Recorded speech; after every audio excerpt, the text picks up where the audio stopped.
Les grands titres de l'actualité, une présentation de Addict Remorquage et Transport et Mécanique, les spécialistes. Maintenant à Montmagny, c'est Addict, 234-34-61. Addict Remorquage et Transport, des professionnels qui peuvent vous aider dans une situation d'enlisement ou simple remorquage. Grâce à ses équipements de haute performance, Addict, c'est aussi le service de transport de tout genre et de mécanique. Maintenant à Montmagny, c'est Addict Remorquage et Transport au 234-3461.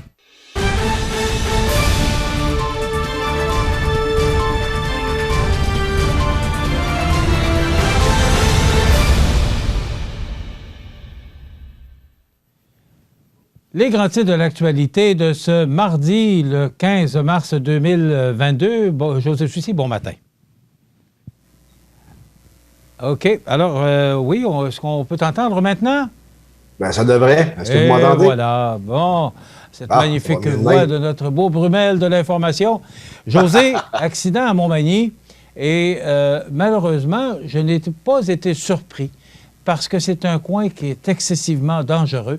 Le chemin du Golfe là, et la route 283, parce que lorsqu'on sort du chemin du Golfe, lorsqu'on arrive de jouer une partie de golf, ou peu importe, là, les résidents, on voit bien les gens qui arrivent du sud, mais on voit très mal les gens qui arrivent du côté nord. Et c'est un coin qui est extrêmement dangereux parce que les gens roulent vite. Absolument, Michel. C'est possiblement ce qui est arrivé hier vers 16 h. Un camion remorque qui transportait des billots de bois, qui est rentré directement côté passager d'une voiture. Bon, on a des petits problèmes de son ce matin. Alors, on ne t'entend pas, José, malheureusement. Alors, est-ce qu'on peut reprendre ça? 1, 2, 1, 2. Ouais, voilà. Les plaisirs de la technique. Absolument. Alors, je reprends, mais dire, c'est simplement, Michel, c'est arrivé hier vers 16 h, un camion remorque qui arrivait du nord, justement, sur la 283, qu'on appelle communément la transcomté, qui est rentré en perpendiculaire d'une voiture là, qui arrivait du chemin du Golfe. Heureusement, un blessé, pas grave, mais ce qui est étrange dans l'histoire, c'est qu'il était transporté à l'hôpital de Lévis et non celle de Montmagny. Donc, je sais qu'il y avait l'individu en question des lacérations au niveau du visage, mais on ne craignait pas pour sa vie. Mais malgré tout, la circulation a été ralentie, Michel, même que les pompiers se sont déplacés parce qu'il y avait une possibilité de fuite de carburant. Et dans ces cas-là, c'est les pompiers qui viennent de régler la situation.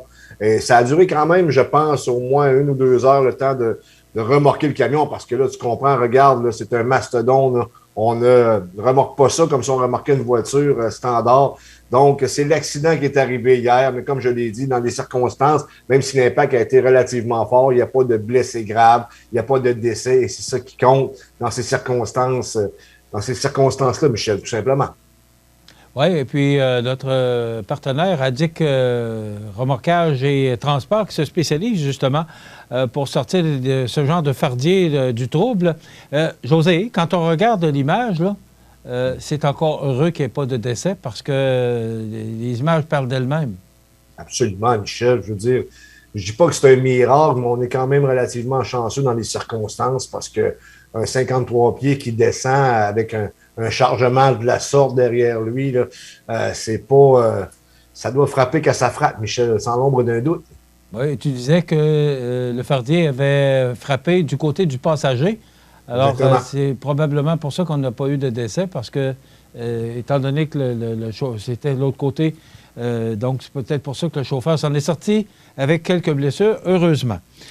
Début d'incendie à Cap-Saint-Ignace, grâce à l'intervention rapide des pompiers, on a maîtrisé le tout très rapidement.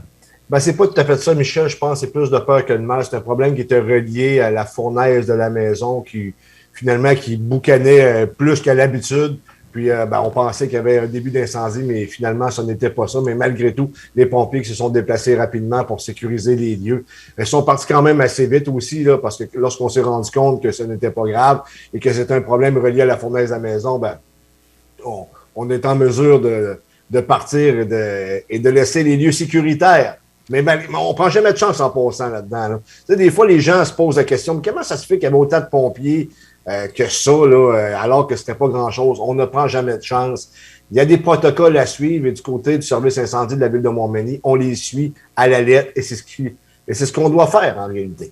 Bon, on sait qu'il y a un partenariat avec Cap-Saint-Ignace. Je ne sais pas si tu as eu l'occasion de visiter. On est allé faire un reportage là il y a quelques mois. À Cap-Saint-Ignace, c'est une très belle caserne de pompiers, ainsi qu'à Montmagny. Là. justement, tu le dis, parce que ça prend un nombre de policiers minimum. Il y a un protocole à respecter. Parce que lorsqu'on arrive sur place ou qu'on a un appel, on ne sait pas quel genre d'incendie on va faire face. Alors, ça prend du monde et ça prend des gens spécialisés. On est vraiment bien équipés et protégés par le service incendie de Montmagny et Cap-Saint-Ignace. Oui, c'est un service très professionnel, Michel. Je tiens à le dire ce matin. Je le dis souvent, là, mais j'ai souvent affaire à ces gens-là, notamment à Pierre Boucher. Toutes les fois que j'ai besoin d'une information, il prend le temps de m'appeler. Puis, on a effectivement un excellent service à Montmagny, sans l'ombre d'un doute. Maintenant, c'est pas le même plaisir qu'on a à Saint-Jean-Port-Joli avec le service ambulancier. On a des problèmes avec l'horaire de faction. On sait, M. Lévesque est venu nous en parler régulièrement. Et il fait encore appel aux médias, justement, pour faire part que le service ambulancier là, est déficient dans Saint-Jean-Port-Joli. Absolument. Le 18 février dernier, Michel, là, les ambulanciers de Montmagny qui ont dû se déplacer à Saint-Jean-Port-Joli pour couvrir le territoire parce qu'il manquait justement de paramédics. C'est pas la première fois que ça arrive, cette situation-là. Je pense que c'est au mois d'août dernier qu'il y a eu un bris de service, c'est-à-dire qu'il n'y avait pas d'ambulanciers pour couvrir le territoire. Là, ça n'a pas été le cas parce qu'on a été chercher du renfort du côté de Montmagny, mais quand même, là, et on sait que le problème, c'est un problème d'horaire de faction. C'est de plus en plus difficile d'aller chercher de la main-d'œuvre qualifiée pour travailler avec des horaires de faction parce que c'est pas très plaisant à travailler avec des horaires de faction. Il faut toujours que tu sois en stand-by, excuse-moi l'anglicisme, mais c'est ça quand même.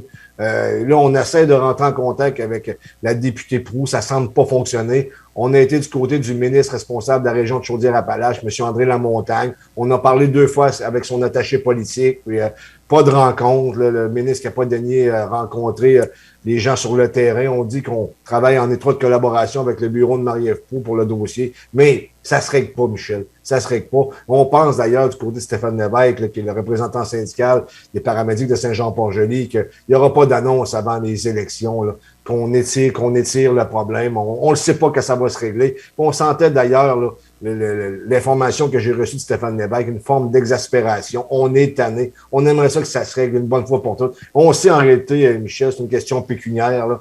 C'est-à-dire, lorsqu'on met des sommes astronomiques dans d'autres secteurs, notamment là, pour renflouer Bombardier, bon, ça s'est fait sous le gouvernement libéral, mais on en a fait encore d'autres investissements du côté de Québec là, avec des grandes entreprises milliardaires, alors que nos ambulanciers auraient besoin de plus d'argent. Ici, on parle de peut-être 800 000 par année que ça coûterait là, pour changer les horaires de faction. Mais, tu sais, c'est la sécurité des gens, Michel. Des fois, le délai, là, c'est 2-3 minutes là, qui va faire la différence si tu peux sauver une vie ou si la personne, peut-être, peut rester handicapée ou, encore pire, mourir.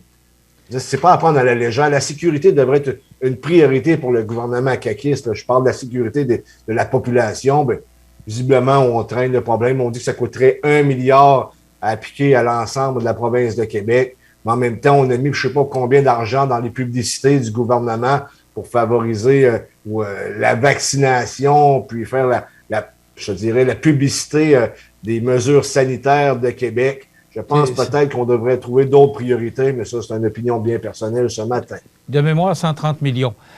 Écoute, ils sont en grève aussi, et justement, parce qu'ils sont un service essentiel, ben, on ne réalise pas qu'ils sont en grève parce qu'ils ont peu de moyens à mettre à leur disposition pour manifester ou pour faire part de leurs revendications. Et je pense que Québec se sert de ça habilement parce qu'ils savent qu'ils ne peuvent pas réellement être en grève comme d'autres corps de métier parce que, comme tu l'as dit très bien, Michel, c'est un service jugé essentiel. Merci, José. On espère que ça va finir par se régler. Moi, j'ai l'impression que ça va être un dossier qu'on va voir réapparaître en campagne électorale pour notre région, pour Côte-du-Sud. Merci, José. On se retrouve jeudi parce que demain, on reçoit Bernard Généreux, le député. Écoute, je pourrais faire une émission de 2 heures avec Bernard demain parce qu'il y a tellement de choses qui se passent à Ottawa actuellement et au fédéral, particulièrement avec l'arrivée de M. Jean Charest, qui est atteint de la COVID. On a appris ça ce matin. C'est le Journal de Québec qui nous apprenait ça. Là. Alors, il va être peut-être au repos forcé pour quelques jours. Ce